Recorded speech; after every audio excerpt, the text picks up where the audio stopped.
Hello all, and welcome to the zoo. Why am I here?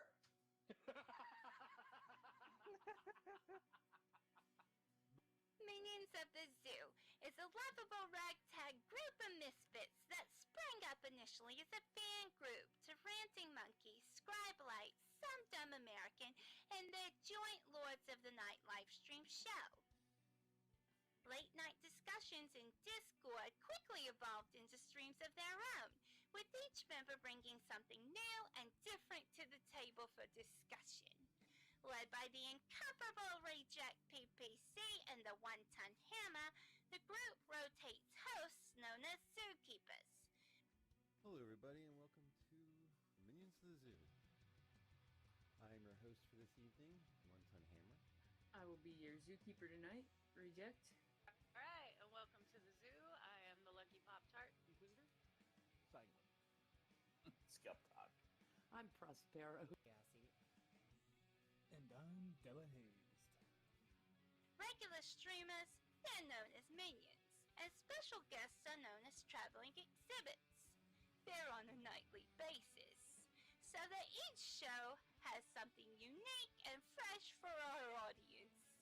Minions of the Zoo currently streams at 10:30 Central Standard, 11:30 Eastern Standard Time. Let's be xenophobic. It's really in this year.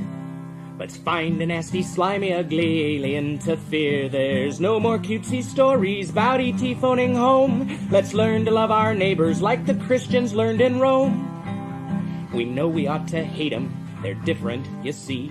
We've seen they're mean and ugly on movies and TV. The folks that ought to know have told us how it's got to be. The gospel truth is found in scenes from Alien and V. Let's wipe out any life form that seems to be a threat. We'll serve 'em up a genocide they never will forget. 'Cause if we miss a couple, they'll breed a couple more. And soon we'll all be hating twice as many as before. You see, aliens can never be as good as humankind. A more delightful race than us you'll never ever find. So step aside, you star slime, we're ready for your worst. We know you want to beat us, enslave us and defeat us, oppress us and browbeat us unless we get you first.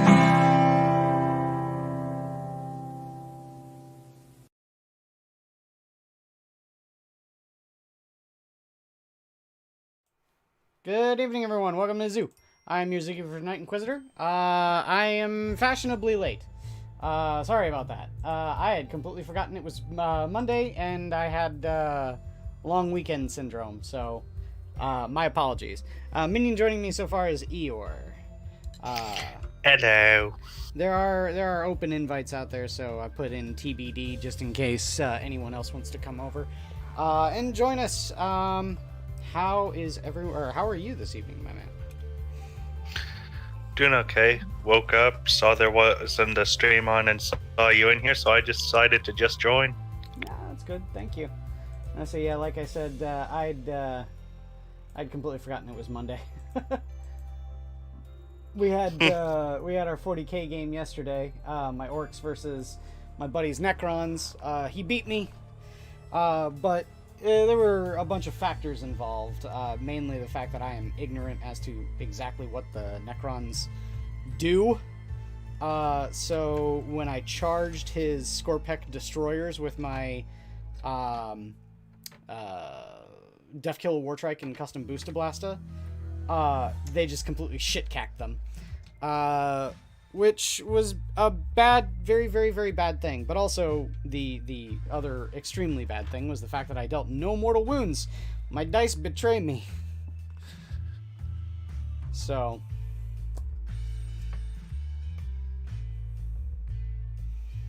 there were a lot of factors that contributed to my loss last night, so.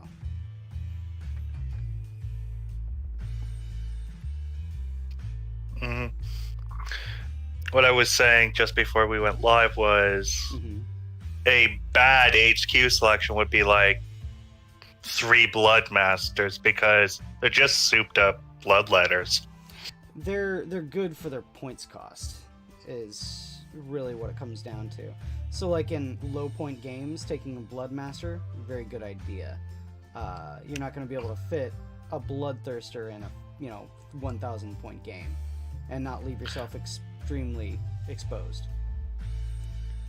They have Tyrannid syndrome in that way. Tyrannids, you can't take your awesome HQs in low point games.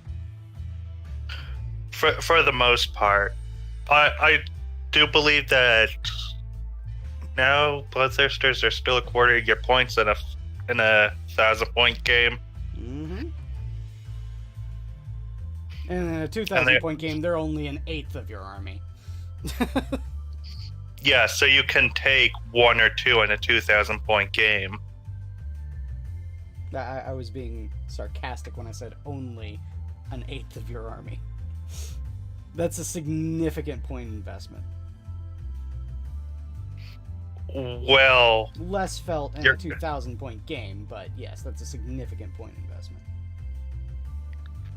For a 6 attack, 16 wound, 12-inch moving model that hits on 2s, I think, in its best bracket.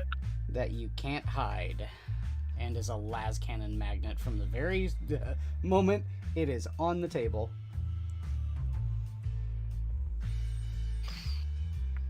That's the downside of Bloodthirsters, isn't it? Very they big. Tricks. Very big and very easy to kill with las cannons.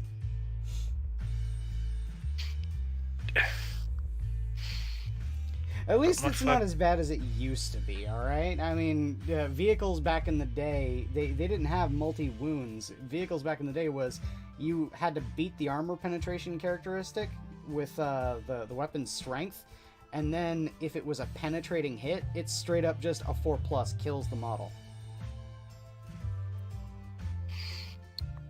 Yeah, in that case, it's a bit better. Yes. At least now you have an invulnerable save and all sorts of other stuff. Invulnerable save, a 3+ armor save, both of which can be upgraded with all sorts of fancy stuff. Mm-hmm. Like I said, the deception of this this edition of 40K is that everything is really, really easily killed. And I would say, yeah, some things, yes, are very easily killed. The game is very much centered around the fact that things don't last very long at all. Not really. But the major thing that comes with that, though, is that this is actually an improvement over what it used to be. Yeah. A 250-point HQ choice that can be shot turn 1 because 16 wounds. Mm-hmm. But I remember talking with a chaos expert, and he said start of 8th, they were nearly 400 points fully upgraded. Oh, yeah, well, that's another thing, is that this edition, coming into this edition, it's weird because you're left with all of these great options. Let's put it this way. Back when we played at our game store, back when I first started, when I met all of my friends that I currently play 40K with, we would regularly, because it was a good amount of points for games where you could get at least more than one game in an evening if you played this many points. We played regularly 1250. And the problem is that here's what you could take in a Blood Angels 1250 army, alright? A chaplain with the Death Company. Death Company back in the day were free, by the way. A chaplain with Death Company. 2 tactical squads in Rhinos. A Dreadnought. A Ball Predator. And was that it? I think that was it. Yeah, I think that's it. That sucks. Yeah, that was 1250. Things used to be way worse. Space Marines, regular tactical Space Marines were standard 16 points a pop back in the day. They're If I remember right about that now. Now, since they've gotten the second wound, yes, they're back up to 16 points a model. Exactly. Mm-hmm. In modern day terms, a dread, a predator, a chaplain with an upgrade, 10. Was it 2 squads of 10 or 2 squads of 5? 2 squads of 10. Okay. 2 squads of 10 in rhinos. I would also take a heavy weapon in the squad. I would take a las cannon in one squad and a flamer in the other.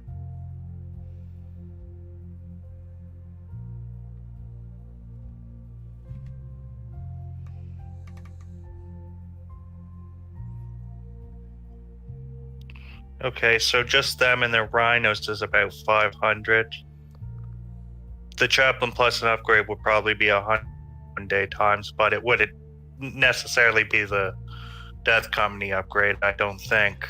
Back in the day, chaplains were with the Blood Angels chaplains with Death Company and with jump packs were 100 points. Chaplains were increased in their points cost simply because they got free Death Company when you took a chaplain. Mm-hmm. A modern manlet chaplain with, well, chief chaplain upgrade and the jump pack. Yeah, you'd be looking at 100, 110 points. I think you're. But at, the ball I think you're at 90 something now with just the jump pack. No other point upgrades. Right, you don't need them. No. And a pred, yeah, you're looking at 700 for that. Oh wait, the dread would make it just around 8. Mm-hmm. So another 450 points of stuff. Yep. Well, to be fair, also now you actually do have to spend on Death Company. The way Death Company used to work, it reflected the lore of the Blood Angels way better than the current edition does. What it was is that you got no Death Company to start unless you took a chaplain. Chaplain got 3 plus D3 Death Company for free, and they formed a unit on the chaplain. Back in the day, you could actually hide characters in squads. They could do what was called joining the squad. But when you hit a character this way, they essentially become the leader of the squad. They replace the sergeant, so to speak. The sergeant can still be given upgrades, though, so, there's that. But, yeah, you took the chaplain. He got 3 plus D3 Death Company, and then you had to roll a D6 for every infantry squad in your Blood Angels army. For every infantry squad, on a 4 plus the first time, you would have to remove one of the models from that squad, and he would join the Death Company. So you would get a free Death Company member by taking out models from your other squads. After the first one on a D4, you roll another D6 again, and then on 6, another one from that squad would join the Death Company, and then you would roll again, and then on a 6, you get another, so on and so forth. Until the Death Company is entirely populated, and you remove however many members from each squad that had been removed as casualties that have joined the Death Company. That's how it used to work. Right, so essentially a free 5-man Death Company squad, which to an extent makes up some of the difference. 100 or so points for 5 Death Company nowadays. Uh-huh. Here was the other major difference for the Death Company back in the day, too. If you removed your sergeant from the squad, even if you haven't given him, like, a Power Fist or a Thunder Hammer or any of that stuff, and put him in the Death Company, you could give him a Power Fist or a Thunder Hammer or whatever for free. I'd like free thunder hammers. Yeah. Back in the day, that was the thing to do. You sat there and said, okay, I'm going to roll my 4+. Oh, look at that, 4+. I'm removing the sergeant, and he's going to join the Death Company and get a free Thunderhammer.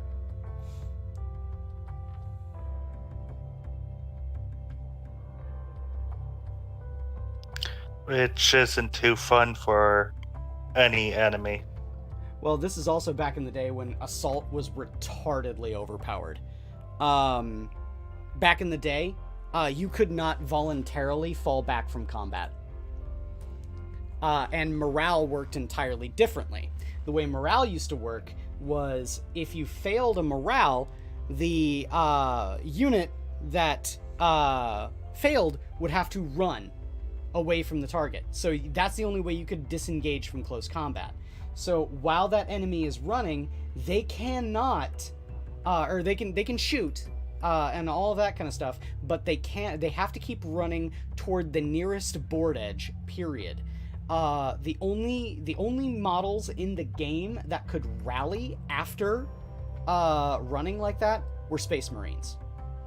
Every other army in the game could not rally. So at that point, if you fail morale and they have to run towards the board edge, that unit, as soon as it reaches the board edge, is gone. It's dead, because it'll run off the board edge and it's gone. But the only army in the game that could rally after a failed morale test were Space Marines, because of the whole "and they shall know no fear" thing. I'm pretty sure a couple of plasma balls from a commissar did that too. Oh yeah, that is true. Yes, back in the day, that was the only other thing that could stop that was commissars. With summary execution, you immediately rallied.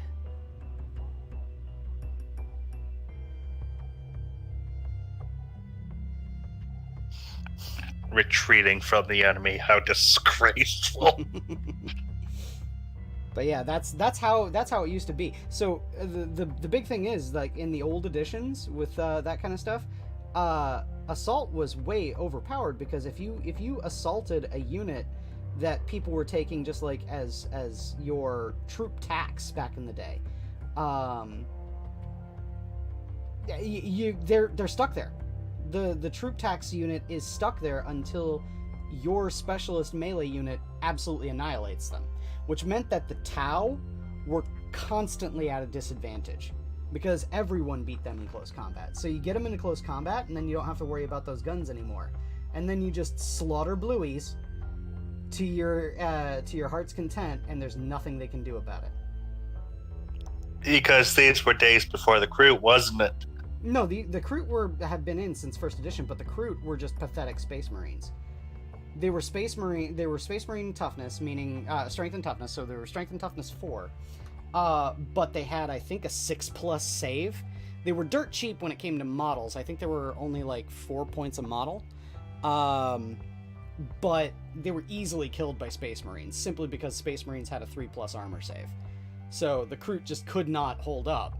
So yeah, if you took Crew, that's a way to, like, you had a speed bump there, but here's again the problem. You couldn't voluntarily fall back. So when the Crew are stuck in close combat, all those Fire Warriors are standing there, not being able to shoot at any of the Space Marines that are currently just ripping the heads off of all the Crew, because you can't shoot into close combat.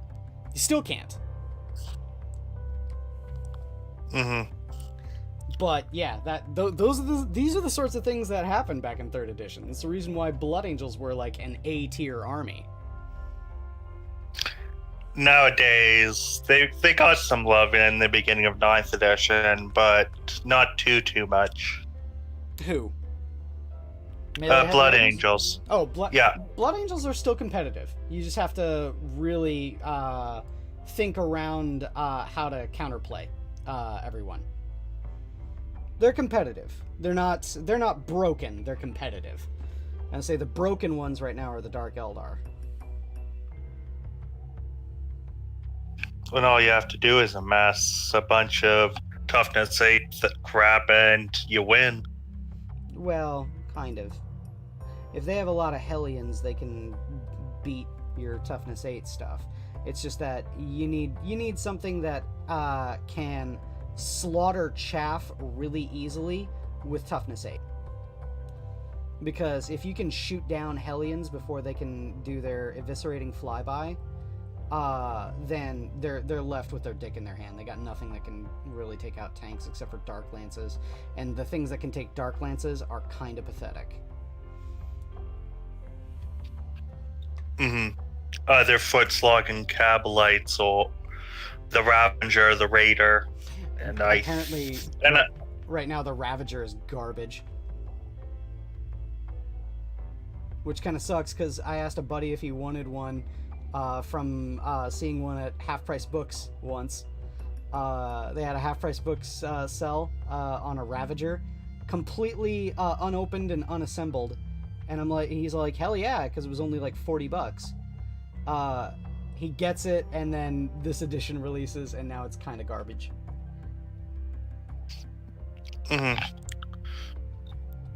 But what I meant about Toughness 8 is Dark Eldar have a hard limit on where their strength score stops, and it's right at 8. Yeah. Unlike most other armies where you can see a couple of blips going into 9, 10, and so forth. Oh, I just saw in the chat, Functional asked my thoughts on Toughness 5 Orcs. I'm really happy for it. I really hope it happens soon. I want my boys to be Toughness 5. They need something that gives them a little bit of more of a competitive edge, because right now the Orcs just don't have it when it comes to that kind of stuff. You've got numbers on your side, but even then, each Orc boy is 9 points. So they're just not. I mean, I lost a whole 11 boy squad to one round of shooting from 9 Gauss flares. It's pathetic. They need an upgrade of some kind. I also sincerely hope that the major thing that they do is give a lot more of the Orc HQ choices invulnerable saves. Because right now, the only way to get invulnerable saves of, like, any kind is if you take big mechs with custom force fields. That's the only way to do it.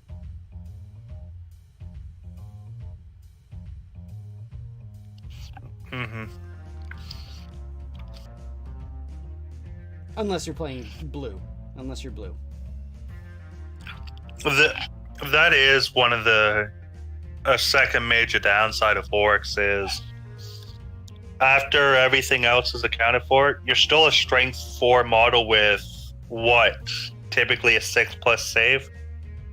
No, not typically. Everything in the army has a 6+ save. The things that don't are things that really shouldn't. They're the bikes, the buggies, the truck, the battle wagon, shit like that. Yeah, strength 4 and 6+. I hate to say it, but Marines and Tac Doctrine will rip that apart. Anything with at least 1 AP does. I know, because I experienced that last night.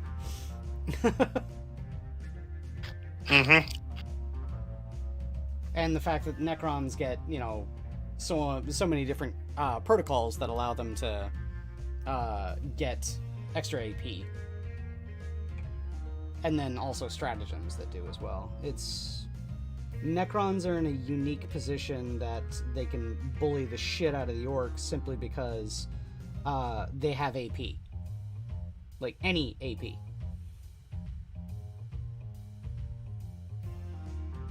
And that's what I really like about the Necron troop options. They all have AP. I'll say this, though. The things I learned from that game... if I took knobs and just knobs on foot with power claws, I'd have tore his army apart.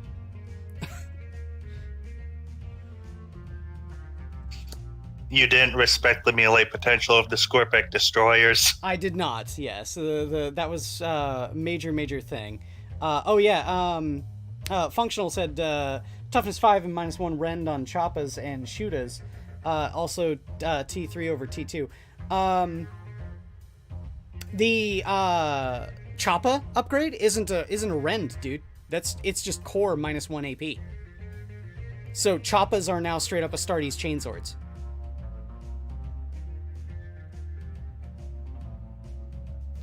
Strength use are -1 AP, 1 damage, and an extra attack. Mm-hmm. Yeah, and Beast Snaggas get +1 strength and a 6+ invulnerable save. Which means that for me, when it comes to my melee boy squad, I'm going Beast Snaggas. There's no reason for me not to at this point now. Mm-hmm. Beast Snaggas are so good at their intended function, and I'm going to put them to work. Yeah, I know. Snake bites are supposed to be the big one for them. You know, snake bites. Also, they get the 6-up feel no pain.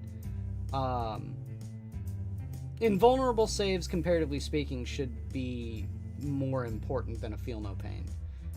Mainly because you can stop a lot of the stuff that has AP with a invulnerable save. Feel no pains are for things like elite shit.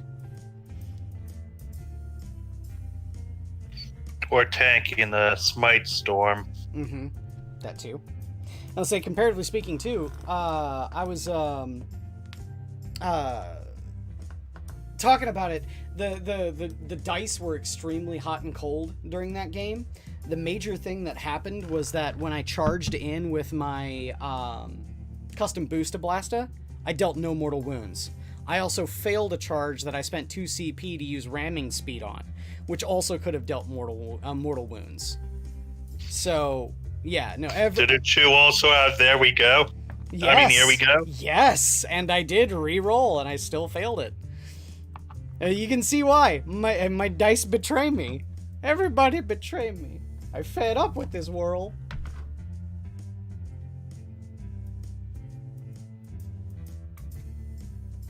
Yeah, so yeah, Functional says he's excited for Orcs. Yeah, hell yeah, man. I already have now a whole bunch of Orcs. And plus, the designers have actually said that they're planning on doing some really cool things for Speed Freaks. Because right now, the Speed Freaks and the new buggies, as cool as they are and as awesome as the models were, as big and hype as the release for them was, no one takes the models in competitive armies. And why? Because they're garbage for competitive players. So I really hope that they boost up the Cult of Speed guys quite a lot. Because that's how I'm building my army. I said, you know, from the very beginning, I was like, I don't care about anything else. I wanted to build an army that uses exclusively the minis that came out. You know, those new minis. I love them so much. So, them acknowledging that they're not very good and giving them a buff is pretty big. Pretty big. And I'm hoping that it's a good buff and it makes the Orcs that I never really started off with my Orcs wanting them to be competitive. Like, I never really wanted to be competitive with my Orcs. They were purely a for fun army. But I'm not gonna lie, it'd be kind of fun to have them play as competitive. Oh yeah, any army you've put effort into, you want to see do its best. Big part of why I'm mixed on the Imperial Guard chapter approved changes. What happened with the chapter approved changes? I haven't seen them. Ogren's dropped 5 points. Regular Ogren? Yeah, not Bulgren. Ugh. And all Baneblade variants dropped 40 points. I mean, those are the big ones. It's nice, but, you know, I guess it's mainly to encourage people to take Baneblades and the super heavy chassis more.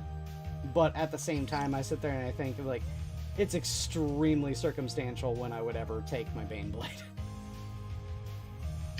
Indeed. There was one other that I'm forgetting right now, and as far as point increases, Krieger Death Riders went up 5 points, and the Command Squad variant had a 25% point increase overall.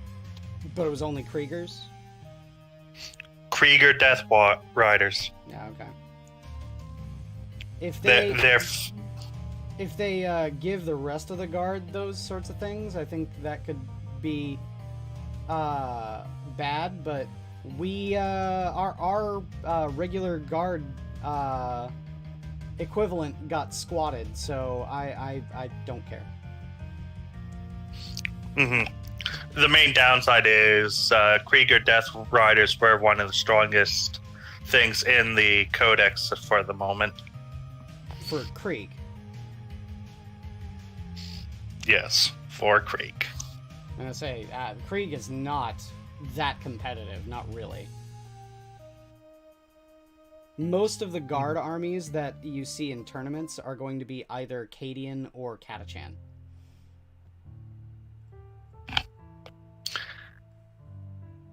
Sad Armageddon noises. Well, you know. And honestly, if Mordian had a better doctrine, I'd be playing Mordian.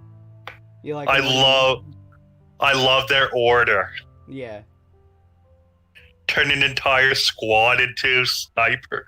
Ignores lookouts, sir. Yeah, that could be really good. Yeah, I see your Eldar Farseer.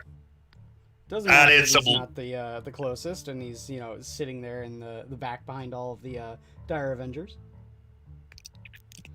Not to mention Laurel's shenanigans. Pumped 40 shots into him. Yeah. Yep. But then again, I think at that point I really want that Farseer dead. Well, to be fair, the last time I played a game against my Eldar buddy, not counting this last debacle with Necrons, because his normal army is Eldar, but he played as Necrons this last time we played, my Orcs versus his Necrons. But the last time he and I played with his Eldar versus my Guard, I very deftly annihilated everything out of him, or out of the way, and left his Farseer alone as the closest visible enemy unit to my Punisher. I think you've told this story. You only managed to do 3 wounds on him? No. He was annihilated. I think 23 wounds, actually. No, it got to the point where I pick up, my 40 dice for the turret, and he just goes, I'm just going to take the Farseer. Also, the Punisher didn't move either, so I re-rolled all ones. Yeah, Buddy was right to just say, I'm gonna remove that model. Well, I still made the roll because I wanted to see how much I flattened him, how much of a fine pink mist I turned his Farseer into. And considering what a Farseer is, you had to turn it into a fine pink mist. Yeah. Farseers are one of the strongest things in the Eldar. Yep. Not only that is that he was a Farseer on Jetbike. He was a Windrider Farseer. So he could have gotten around and gotten to wherever he needed to be to do the most damage, but yeah. Or scuttled away behind more Dire Avengers and crap. Uh-huh. But yeah, I strategically eliminated every single other thing, so he was left with the Punisher staring down the quad barrel of the Punisher Gatling cannon. That was fun. Yeah, Eldar got some love as well. A lot of minor stuff, though. Mm-hmm. Fire Dragons, the Wraith Guard, and the other variant, the Wraith Blade, I think. Yeah, Wraith Blades and Wraith Guard, yeah. I know they got their points reduced. That was in the big community post. Mm-hmm. The Avatar of Cain, and a couple of other things. I say it was funny. My buddy was telling me about how he's waiting for the day when the Avatar actually is worth fielding on the tabletop, because he wants to do a meme about it, where he posts a picture of his regular pewter avatar, then his Forge World avatar, then his epic 40k avatar, and his epic 40k avatar that's the smaller base, and say, don't talk to me or my son or my son's son or my son's son's son or my son's. Yeah, I don't know enough about.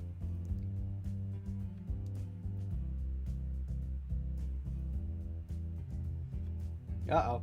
Hello? What happened? You cut out. A cursory glance at the avatar's stat line. I saw nothing wrong with it explicitly. Hey, he's too many points. He's just too expensive for what he does. 200 points. I think he dropped to 200 flat. Okay. Which guard players happily pay for their tank commanders.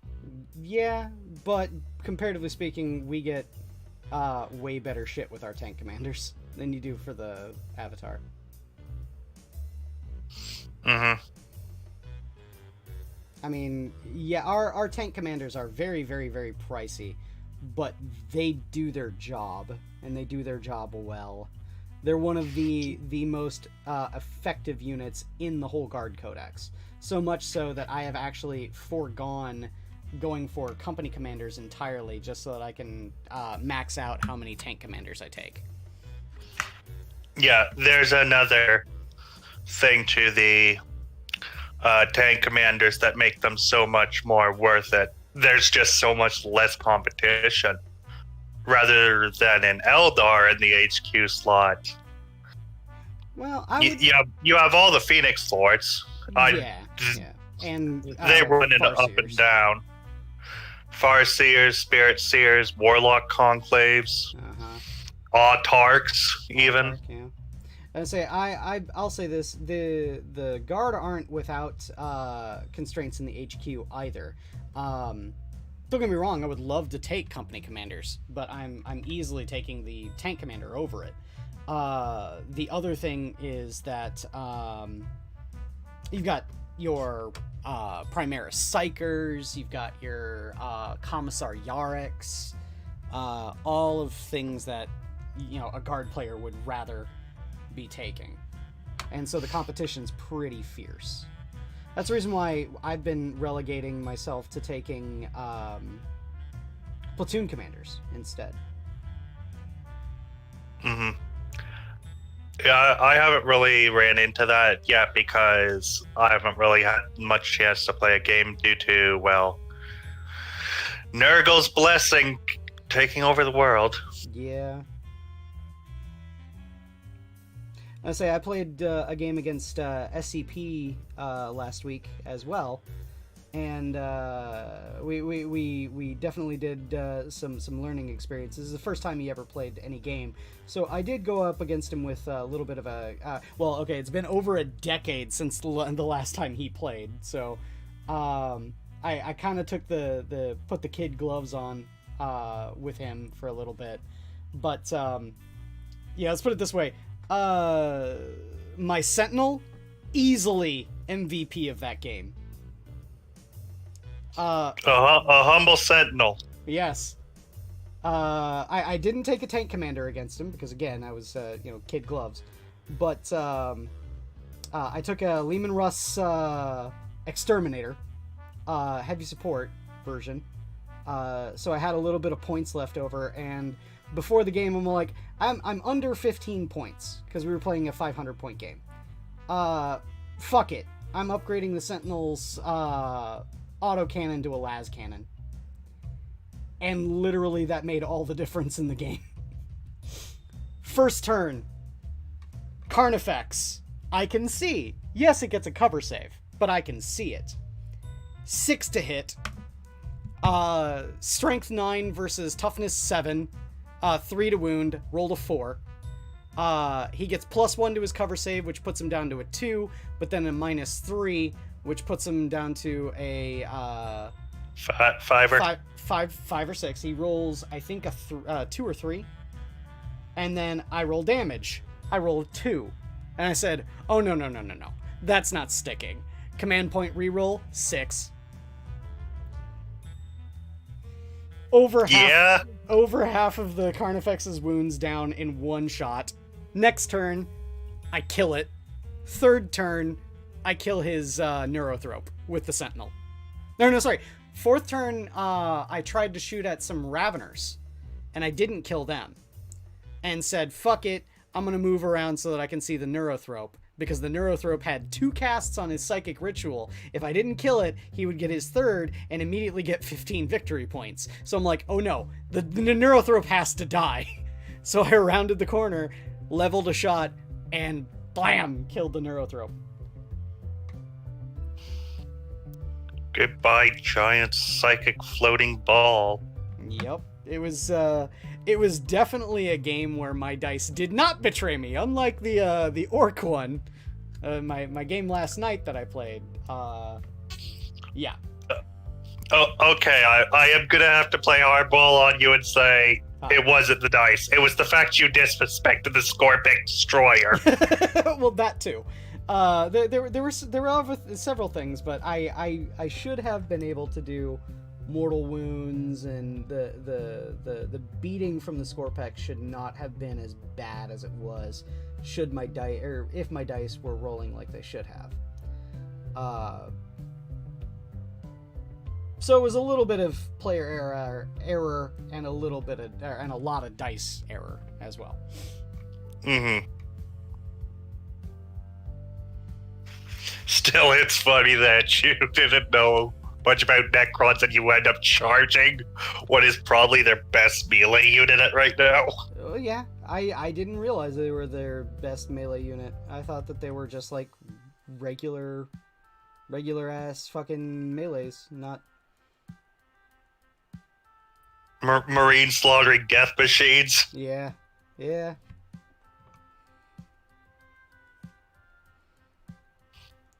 Mm-hmm. Yeah, I never got the chance to show functional Necron, buddy. What happens when you fail to take anti-tank and run into 2 tank commanders with battle cannons? I wanted to show him so bad. Well, that would definitely do it. Let's put it this way. Okay, if I had taken a regular guard 1250 list, I would not have had a problem against his Necron army. Oh man, I would have fucking... I'd have just steamrolled it if I'd have taken my guard. Mm-hmm.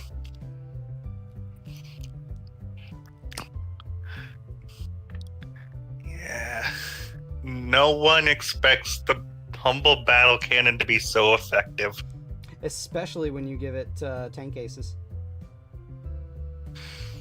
Mm-hmm. Give a battle cannon weapon experts. Holy shit. That's a extra pip of AP. Extra pip of AP. Turns my las cannon into the AP of a melt-a-gun.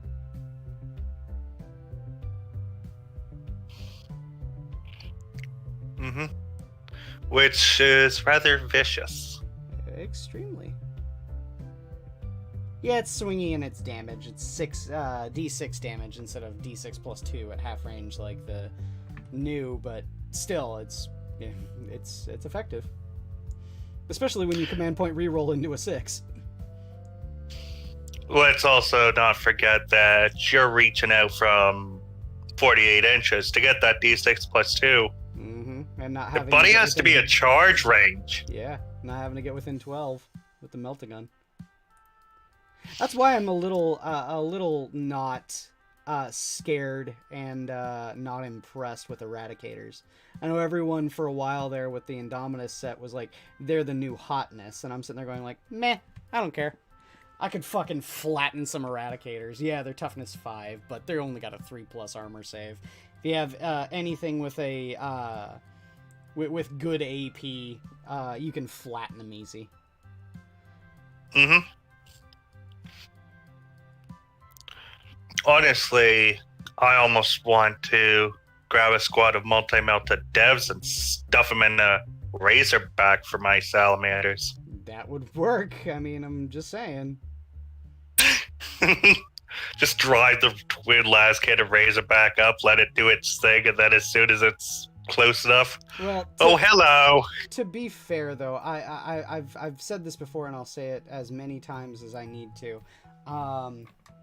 The best use of Devastators right now, and I am absolutely shocked at the people that have gone ape fucking shit over Primaris haven't had their shit pushed in by people who play Firstborns. Take Firstborns and take them with las cannons. Take your Devastators with las cannons. Yeah, you only get the additional AP to get you down to AP fucking 4 on the first turn. That doesn't matter. No, what matters is that the Devastators, if you don't move, they're at 2+ to hit. And you can pad out the wounds with extra bodies. So what you do is you put them in your backfield, you put them way back in the back of your deployment zone and high up so that they can see a wide area of the terrain and say, look, from 48 inches from all of these guys, it's a no-go area, because if you do, you're going to have a dead tank. But I like my tank alive. I'm just saying, that's the most effective use. And again, I don't see why people are going apeshit over Primaris when that is something to consider. Primaris can't compete to that. Nothing in the Primaris line can compete to that. Not even fucking Hellblasters. And this is coming from someone who actually likes Hellblasters and has a squad of Hellblasters. But I'm playing a melee-oriented army, so I'm trying to get close. I don't play Ultramarines. I don't play Raven Guard. I don't play Space Wolves. I don't play any of those other armies. So I'm trying to get into close combat. I'm moving up the board, trying to get in your face. Everyone else is playing a Space Marine gun army. You know, they're castling up and they're slowly moving the castle forward. All I gotta say is that fuck moving forward. You don't even fucking need your captain nearby. You don't even need that. Yeah, you can re-roll your 1s if your captain is babysitting the Devastators. Or you can just leave the Devastators there and they're still hitting on 2s.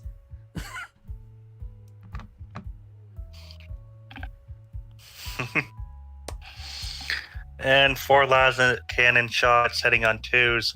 Don't forget that Armorum Cherub is around if you want another shot. Yep. And if you take a 10-man squad, you can take 2 Armorium Cherubs. Right, but you can only use one per turn, but yeah. Having those 4 extra bodies, I guess they're good as a blade of armor, but outside of that... Well, having the 4 extra bodies, remember, now with an extra wound. There's no reason not to take Devastators if you don't play Blood Angels. Really. And even then, I'm still considering maybe getting them as a Blood Angels player. Because the Blood Angels back in the day, Devastators were a fucking liability. Because Blood Angels actually had a rule before where you had to roll a d6 in the movement phase. And on a 1, or you had to roll a d6 for each unit. And on a 1, that unit had to move closer to the enemy as quickly as possible. So you had to expend your full movement to move as close to the enemy as you possibly can. And charge if you could. That was what the Red Thirst did back in the day. So here's the problem. That also applied to Devastators, and it also applied to your tanks. Which made your shooting elements a liability. Mm-hmm.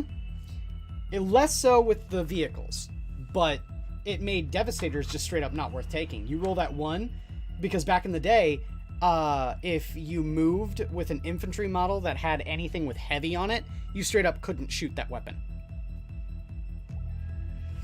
That's not good. Yeah. You can see some of the changes that they've currently made to the additions are a little bit more in favor of flexibility when it comes to being able to play the game. Mm-hmm. Back in the day, it definitely wasn't. And even though your little las cannons up in a tower idea is great and all, again, I'm a Salamanders player. I'm going to do the get up close with Milta during the tactical doctrine to just wreck face. Let's put it this way, okay? I get the onus to do so because you get the extra bonuses to your Melta guns being Salamanders, but you're not required to get close with any other army. Not like the Blood Angels. So, or with anything else in your army. It'd be nice. I mean, Flamers and Meltas and stuff like that are really short range, and those are really what you get bonuses for. But I don't know, man. I would say save the multi-Meltas for like putting one in your tactical squads or something like that. Devastators, yeah, no. Devastators, give them all las cannons.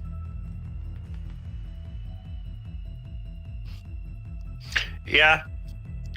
Not to mention, I get that bonus to wound from the extra strength point already. Mm-hmm. Well, I'll say this too. The real problem with the idea of multi-Melta Devastators is because of the fact that Devastators work different. You have to not move and you get +1 to your hit, right? Everyone else, when it comes to their heavy weapon squad, is you don't get a -1 if you move with that heavy weapon. So if you move Devastators with multi-Meltas to get them close, then they're hitting on force. You're functionally taking a -2. Yeah. Which is enough to change my mind on that. Mm-hmm. Even though shoving a squad of multi-Melta Devastators into a Razorback and just ramming it down the throat of an enemy sounds salamander as all hell. Yep. I say the big thing about that is that what would be more effective would be to take Vanguards and give them 4 Melta guns. Or give all of them Melta guns. The Sergeant just has to have a multi-Melta. Or not a multi-Melta, combi Melta. Vanguards? Yeah. Vanguards are the shooting ones, right? Or no, Vanguard's the melee. It doesn't matter to me because... Stearns. Okay, Stearns are the shooting. Alright. Yeah, because all of the veterans are almost worthless for Blood Angels. Anything that a veteran squad can do, the Death Company can do better. Also, Stearns have cheap enough combis that you might as well put them on the entire squad. Yeah, okay. For Stearns, it's only a 5-point per model upgrade, rather than 10 almost everywhere else. Okay. Well, how much are regular Melta guns for them? I think 5 as well. Well, if that's the case, then yes, you want you want combis, because there is no difference between them, and if they're between the effectiveness of the Melta gun portion of a combi weapon and the regular weapon, and then you also get a bolter on top of it, which you can use as a bolter, or you can use as both. You can use as a Melta gun and a bolter with a -1 to hit on both. Yeah, we actually did talk about this when I was thinking of taking a full 10-man squad of Stearns and sticking it into a Land Raider Redeemer. Thank God for the points reduction there. Yeah, tell me about it. Take 4 combi Meltas and the rest are combi Flamers. Mm-hmm. If I need to use that Flamestorm stratagem, there's the perfect target. 6 × 6, 36 Flamer shots, +1 to wound and +1 AP. Mm-hmm. I don't think Marines will like that. No. And anything that's not a Marine?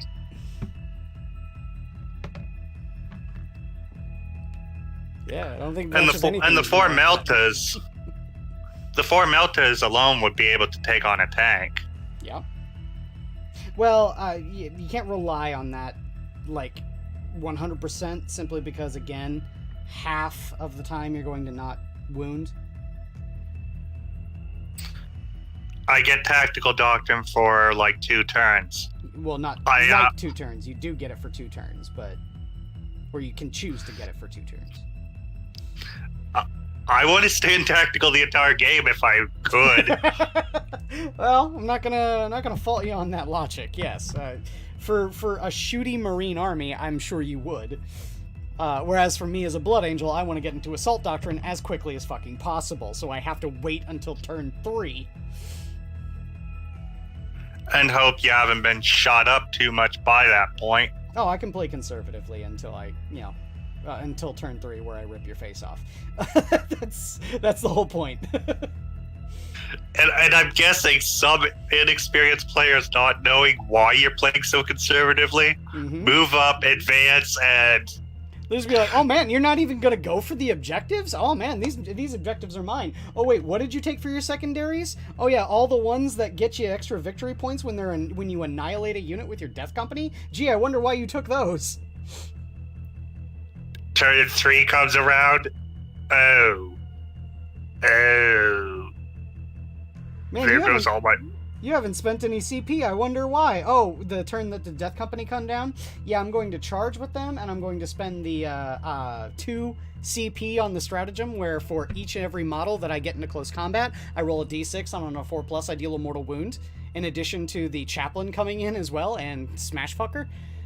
I don't need to worry about that. They'll just annihilate everything that's in the midboard. Oh, yeah. That's Blood Angel player for you. To an extent, when I get around to my wolves, they would probably play the same way.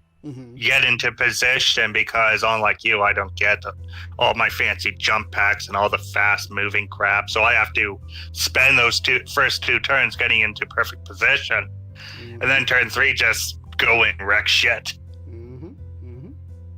Well, plus you also get... additional things that I don't. Like, you get both your Stern Guard and your Vanguard veterans crammed into one. So you can have a mix of meltaguns and melee weapons in your veterans. The Wolf Guard, yep. Yeah. Space Wolves have some interesting stuff. I don't like them, but mainly because of lore. I'll help you figure out a good killy army, but I still want you to lose. Oh, you just want a good challenge for your 1,000 Suns. Oh, yes. Yeah. I'll just smite you off the table. And that is the main reason why I almost want to take the Warded Successor Chapter straight. 5+, feel no pain against mortals. Army-wide. Mortals? No, it wouldn't be mortals. It would be against psychic mortals. Right, mortals in the psychic phase, I believe is the exact wording. Yeah.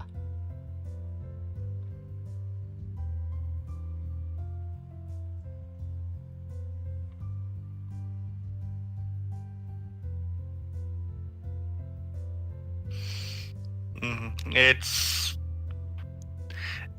difficult to deal with high psychic armies like that, spamming the mortals in some Space Marine lists.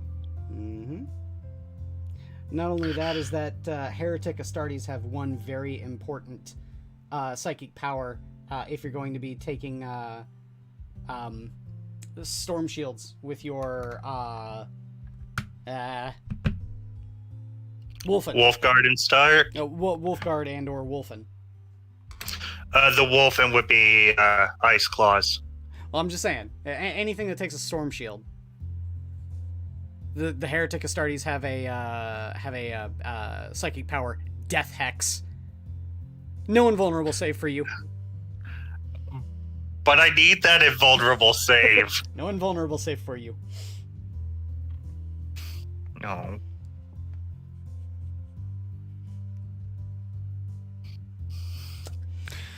And only half of a good wolf's army can use transhuman, so there's another crack against them. Yeah.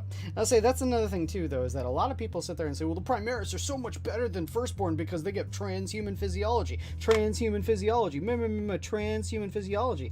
Yeah, but they also don't get las cannons. They get las talons. And they have shitty tanks compared to regular Firstborn. And they have shitty weapons compared to Firstborn, because Firstborn can take veterans. They can take Wolfguard. They can take Death Company and actually get weapons. Whereas if you take Assault Intercessors, don't get me wrong, Assault Intercessors are pretty good. But if you take Assault Intercessors as Death Company, the regular Firstborn Death Company are sitting there laughing at them when they're taking whatever weapons they want. Taking a Thunderhammer, taking power swords, taking plasma pistols, whereas they are left with their heavy bolt pistol and Astartes chainswords. Mm-hmm. It's pathetic. It's pathetic, and Primaris are garbage, and people have not realized it yet. That's the reason why I really want to develop an army where I take nothing but Firstborn and take it to tournaments. And just rip apart all this Primaris crap. Yep. I think there's actually a specific faction that specializes in going nothing but Firstborn and just wrecking shit. We call them Dark Angels. Well, no, the Dark Angels actually get a good. It's funny because the two most competitive when it comes to the idea of taking Firstborn are the Blood Angels and the Dark Angels. Because the Blood Angels, you get the Death Company. The Dark Angels, you get the Death Wing and the Raven Wing. The Raven Wing are actually really good for a lot of the Firstborn choices as well. You can also make your Outriders, the new guys, and all of the new Storm Speeders. You can put all of them in the Raven Guard as well. But the other thing that I keep on talking about is the Death Wing. The Death Wing, or I said Raven Guard, Raven Wing. The Death Wing for the Dark Angels, it's all Terminators. But you know what else counts as being in the Death Wing? Blade Guard veterans.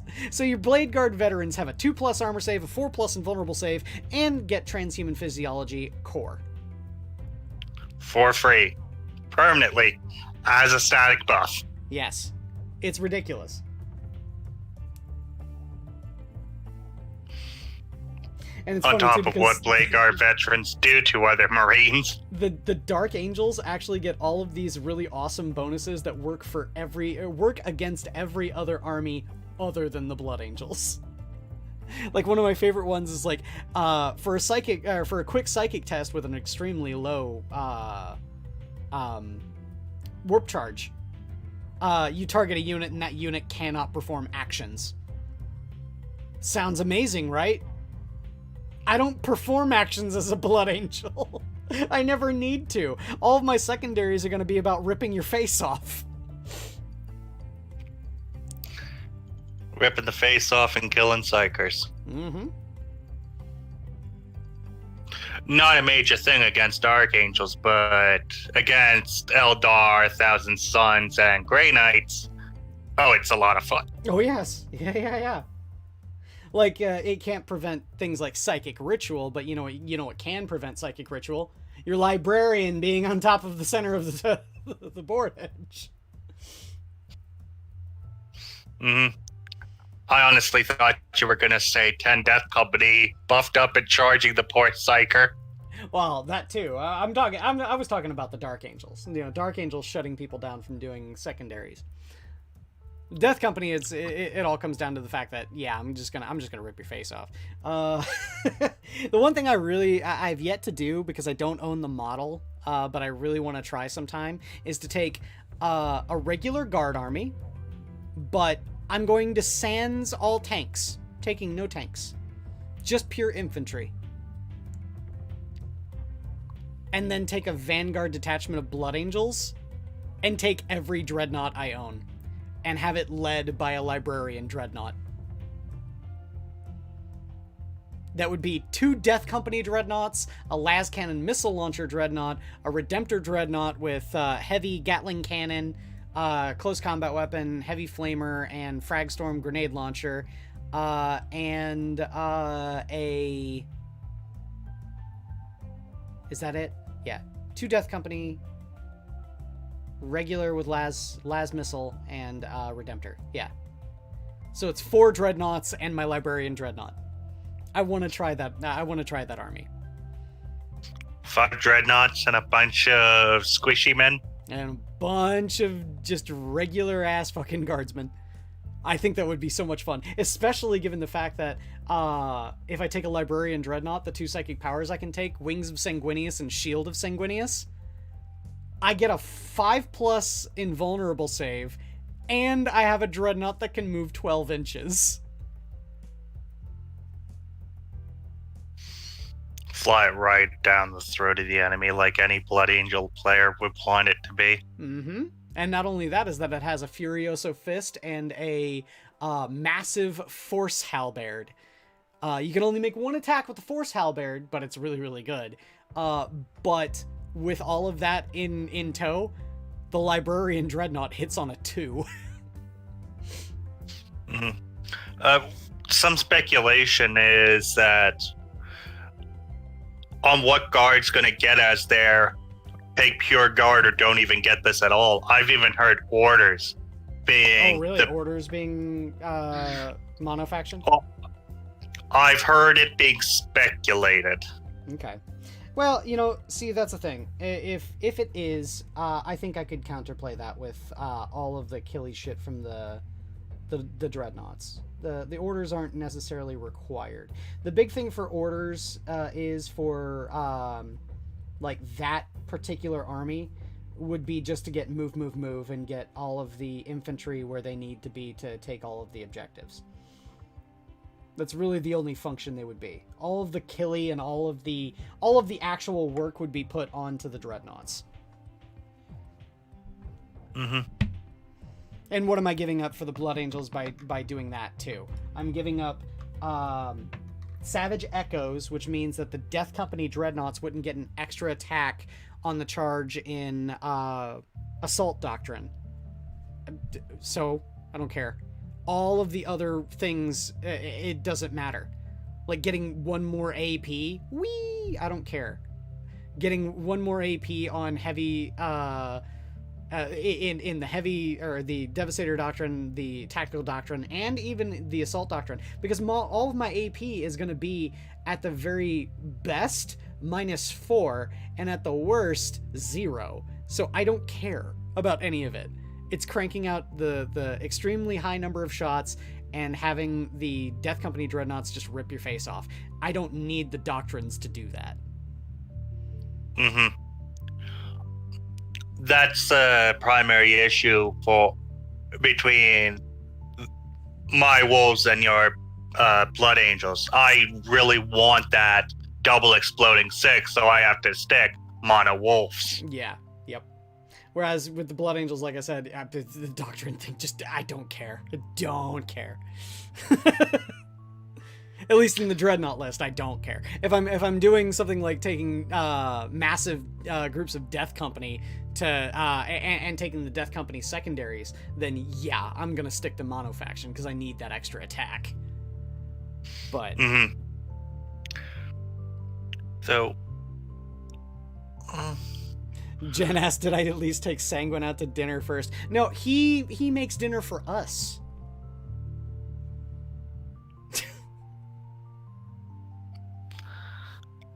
Yes, I've heard about your legendary barbecues. Oh yes, it was great. Hopefully we can do that again sometime soon. Sooner rather than later. Yep. But yes. Anyway, I think it's about time we wind down for the night. Again, apologies for the late start and now late ending, but yeah, I think it's good. We've been going for about an hour, a little over an hour. Yeah, just nerding out about Warhammer. Oh yes, and I got a full Scion done. He just needs ink. So sweet. The army I actually wanted to start with, but they were all out of stock when I got into position to do so. Well, I was talking with SCP about it too, and I think the very first thing I'm gonna get when I start getting money again is I'm gonna get a Valkyrie because I want to try it. I want to try having a Valkyrie with my Scions. So that'll be fun. That will be a fun thing. And plus, it'll be so much fun to paint. I love that model so much. It's such a great model. But yeah, Anyway, we've been your Minions of the Zoo. Thank y'all for coming out and listening to us nerd out about Warhammer and watching paint dry. Happy Memorial Day to everyone. Hope everyone had a good Memorial Day. Remembering all of the people who sacrificed themselves for you and for your country. And grilling if that's not your bag. But yeah, be sure to watch tomorrow where Skep is the host. And we will see ya, and the zoo is closed. Take care, everyone. Night, everyone.